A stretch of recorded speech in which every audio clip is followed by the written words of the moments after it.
It's coffee time. Alright guys, welcome to what is hopefully going to be a long range of tutorials or how-tos on this channel. I've been wanting to do something like this for a while. I've been asked about doing it for a while in the regard that I run a media company. I do some beautiful photography work, as I've been told. This isn't me tooting my own horn. Hold on, let me fix my necklace. This isn't me tooting my own horn. This is me being straight up honest. I have been asked by friends on how to do photography. I'm still working on training my employee on her photography skills, and this is a series that I thought would be amazing to start, just because there's a lot of people out there that don't actually know how to use the manual settings in their camera and what everything does and how it works and how to tweak those settings to get that photo they want. Everybody wants to shoot on automatic, and there's nothing wrong with that. But if you want to be able to manipulate your settings and capture different type of photos while you're out with your camera, then stick around. It's time for coffee.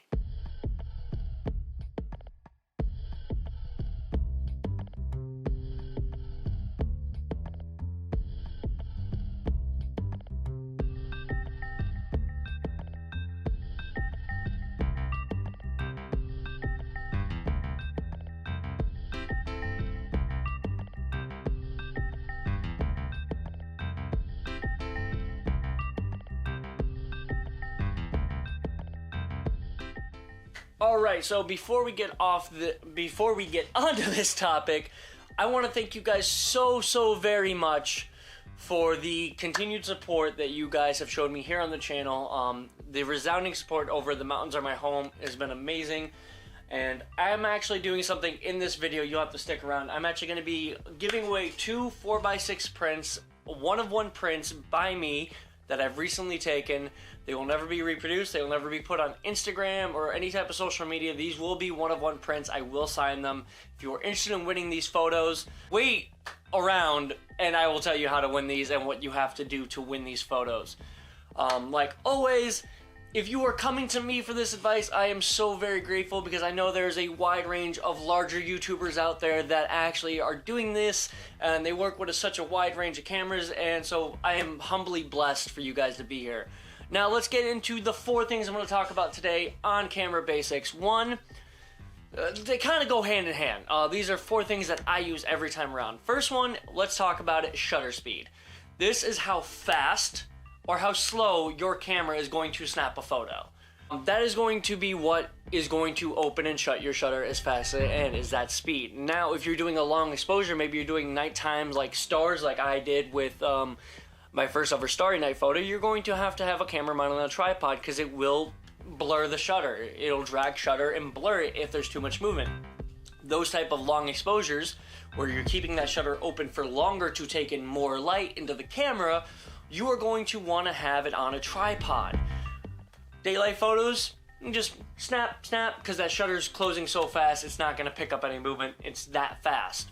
Next thing is f-stop. F-stop is going to be how much light is actually getting taken into the lens or your aperture. How wide open is that aperture going to be?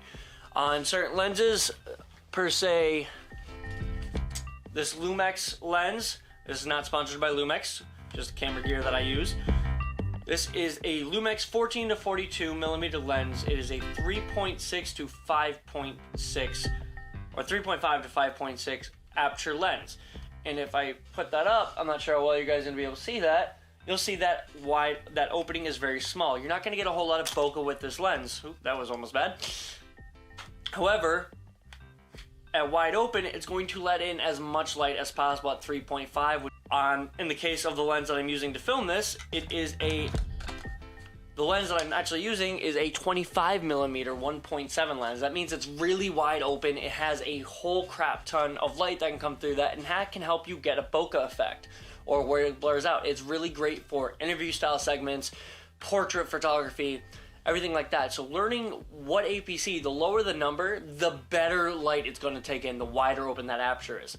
The higher the number, the lower. It kind of works in the same regard as a gauge wire, if you're an electrician, if I remember straight.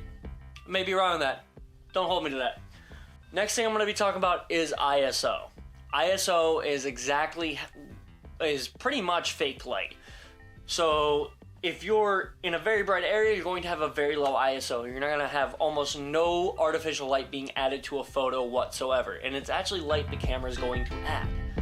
The ISO in a nighttime situation, if you're indoors, maybe cranked to 400 to 800 ISO, or even higher than that. I've had to crank my ISO for certain gigs all the way up to the max on my Lumex, which is 3265, 60 or something like that. It's a freaking crazy high number. But just remember, when you're adding ISO, it adds that grain, that almost sandy look over an image. And that's what's going to happen the more ISO you add. Now, in an instance where you might want to add ISO is, say you're indoors, it's a little bit darker inside, it's, you know, your kids are running around, maybe your dog's playing, whatever, you want to snap that photo. You snap it, you have your shutter speed too high, all of a sudden that image is too dark. It didn't let enough light in. Next thing you know, you're like, oh, I'll just slow down the shutter speed and I'll let more light in. So you snap that, it opens it for longer, but there's so much movement in the frame that it causes that image to blur. So what you want to do here is you'd want to crank your ISO up to allow you to have some fake light added into the image. That way you can keep your shutter speed higher, catching the motion of what's happening without having to worry about blur or image blur in that image. That's where ISO is going to come in. This one is white balance. White balance is very important, and I've not stressed this enough to people, because every time I go out and I'm in a shoot, I'm always checking my white balance, because white balance is what's going to help set the mood. If it's too blue, it's going to look cold and uninviting. If it's too orange, it's going to look like you're a fucking Oompa Loompa. And nobody wants to look like Donald Trump. Let's be serious here. With that, with white balance, in certain situations, you have to make a judgment call. For right now, I'm actually set on the camera to white balance of indoors, even though I'm using tungsten light to light me, because the blue light just doesn't look that good to me. I want this to be a warm, inviting video. That's where your white balance can come in effect.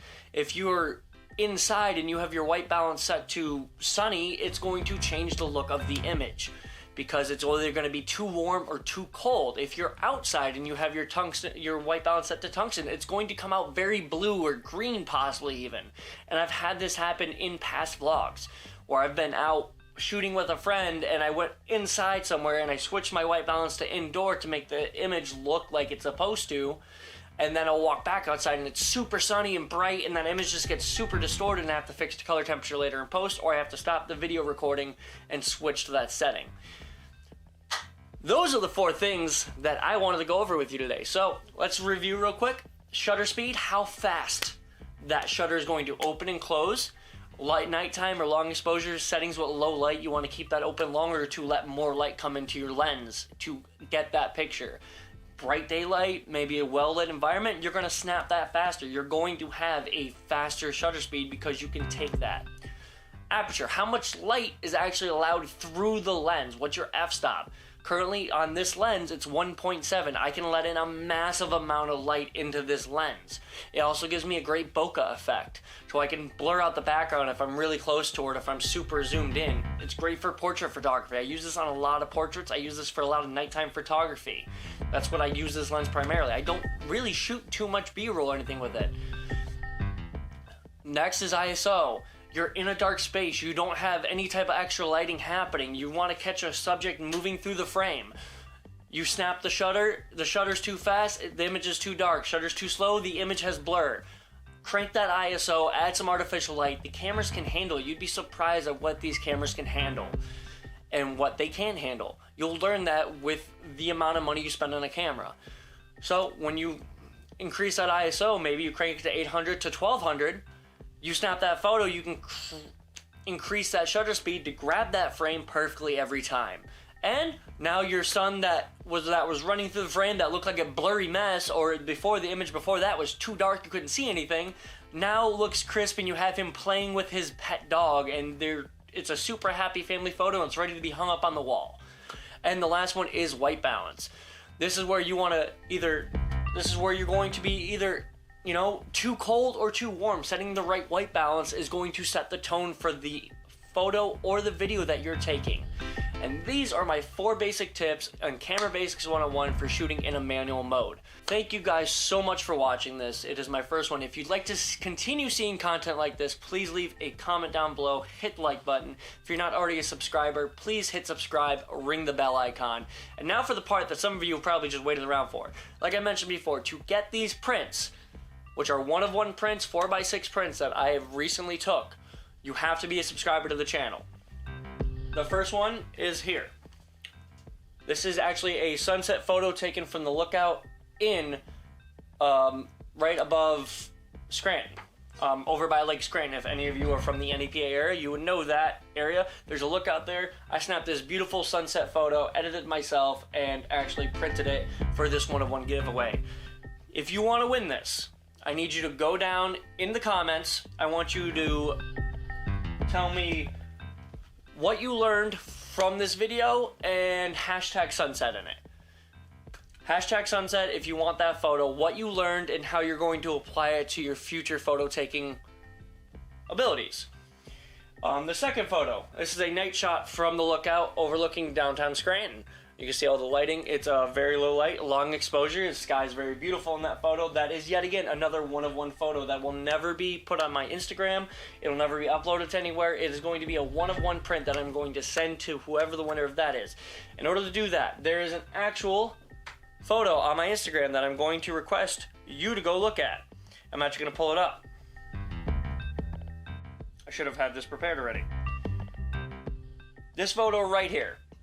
It's from the lookout, same spot that was taken. It's actually a brighter daylight photo. You're going to go to that photo, you're going to like it, and you're going to leave a comment. Hashtag nightshot is what I want. Hashtag nightshot if you want to win that. And you have to be a subscriber to the YouTube channel. Hashtag nightshot, and leave a little message of what your ambition is with photography. So, let's review real quick. Hashtag sunset. Comment down below what's some of the things you learned and how are you going to use them in your future photography skills. And hashtag sunset if you want this photo. You have to be a subscriber to the YouTube channel. And then hashtag nightshot on that Instagram photo. And what's your ambition with photography? What is it you want to use photography for? Those are the two things that I want from you guys. Yet again, thank you guys so much. Have a wonderful day, and we'll see you guys in the next one. Bye! Ever to be made. So if you guys want to learn how to win those 4x6 photos, stick around. Completely lost my train of thought.